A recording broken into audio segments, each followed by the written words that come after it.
Anthea Milkmaid Dress, Part 2, Day 2. Part 2, Day 2, either or works. It's time to prep our materials, and that means ironing. And yes, this is how I iron my large yardages of fabric. I use my lovely ironing blanket that I made myself.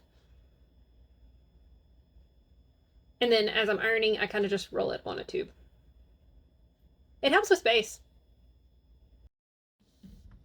And while you watch me iron, I am going to gather the rest of my materials. The first item that the pattern calls for is 5 to 6 yards of a fabric. The original one was made with a silk woven.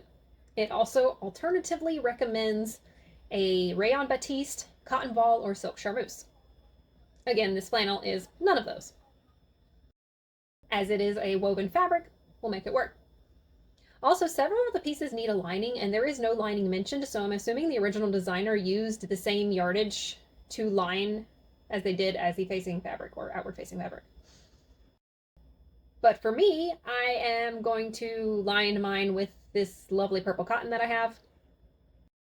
The next item this pattern calls for is a 24-inch invisible zipper.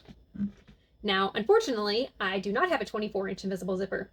I do have several colors of 22-inch invisible zippers, so we may end up having to compromise.